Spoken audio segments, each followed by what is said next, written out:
দুখীয়া পৰিয়ালৰ কন্যা। মিলি বিয়াৰ 6 মাহ হ'ল।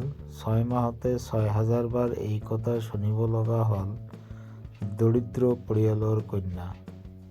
মিলি আৰু ৰিয়ানৰ বিয়াৰ মাত্ৰ 6 মাহ পাৰ হৈ গ'ল। মিলি আছিল অতি বুদ্ধিমান আৰু শিক্ষিত ছোৱালী। বয়োজ্যেষ্ঠজনক সন্মান কৰিব জানিছিল, কিন্তু কাৰোবাৰ লগত অন্যায় ব্যৱহাৰ হ'লে বা মা দেউতাকক কিবা ক'লেই মনে মনে থাকিব পৰা নাছিল। মিলিৰ 2 ভনীয়েক আছিল। মিলি আছিল ডাঙৰ ভনীয়েক। এংগেজমেণ্ট হোৱাৰ পিছৰে পৰা তাই শাহুৱেক আৰু ননদৰ পৰা শুনি আহিছিল যে তাই দুখীয়া পৰিয়ালৰ জীয়েক। তাই কি জানে?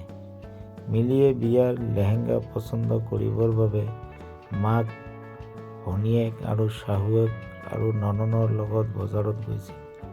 মিলিয়ে কম দামী লেহেংগাটো পচন্দ কৰিছিল, যদিও টকা পইচা দেখুৱাব বিচৰাৰ বাবে শাহুৱেক আৰু ননদৰ বাবে দামী লেহেংগা ল'ব বিচাৰিছিল। মিলিয়ে লেহেংগাটো বৰ সস্তীয়া আৰু দামী লেহেংগা এটা পচন্দ কৰি লোৱা। মামী, মোৰ এইটোৱেই পচন্দ হৈছে। হয় ভাই, দুখীয়া পৰিয়ালৰ ছোৱালীয়ে এইটোৱেই ভাল পাব।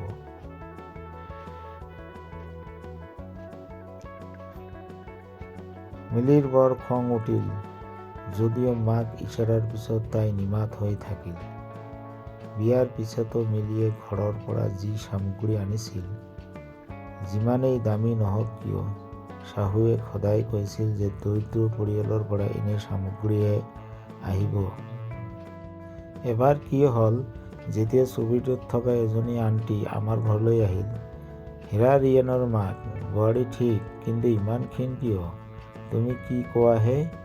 সেই বোৱাৰীজন দুখীয়া পৰিয়ালৰ। এনেতে মিলি আহিলে আৰু আণ্টিক ক'লে, কি কৰিব, ভাগ্যৰ খেল। বিয়াৰ আগত মোৰ স্বাস্থ্য অৱস্থা ভাল আছিল। দেখাত একেবাৰে বিউটিফুল আছিলোঁ। কিন্তু মইনো কি কৰিম? বিয়াৰ পিছত যিমান আশীৰ্বাদ নাপালোঁ, সিমানেই শুনিবলৈ পালোঁ যে মই দুখীয়া পৰিয়ালৰ ছোৱালী। আৰু সেইবোৰ শুনি শুনি ৰাতি টোপনি নহয়, খোৱা বোৱা খাব মন নাযায়। সেইবাবে মোৰ স্বাস্থ্য কমি গ'ল। আণ্টি, মোৰ মা দেউতা দুখীয়া, গতিকে তেওঁলোকে মোৰ ওচৰলৈ সুধিবলৈ নাহে, চাবলৈ নাহে। কিন্তু মোক তেওঁলোকৰ সামৰ্থতকৈ বেছি দিয়ে।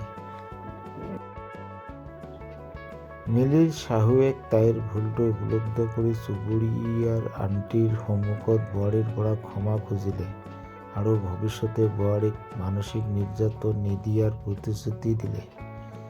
মিলিও ডাঙৰ হৃদয়েৰে ক্ষমা কৰিলে। বন্ধুসকল, আমি প্ৰায় শুনিবলৈ পাওঁ যে তাই দুখীয়া ঘৰৰ পৰা আহিছে, একো আনিব পৰা নাই। কিন্তু এজন পিতৃয়ে নিজৰ অতি মৰমৰ জীয়েক অচিনা অজনাৰ লগত এৰি দিছে। এগৰাকী মাতৃয়ে কলিজাৰ টুকুৰাক এৰি দিছে। এজন ভাইটিয়ে নিজৰ প্ৰিয় বাইদেউক এৰি দিছে। এগৰাকী ভণ্টীয়ে তাইৰ বান্ধৱীক এৰি দিছে, ইত্যাদি ইত্যাদি। কেৱল আত্মবিশ্বাস। ভাল লাগিলে কাহিনীটো শ্বেয়াৰ কৰিব। ধন্যবাদ।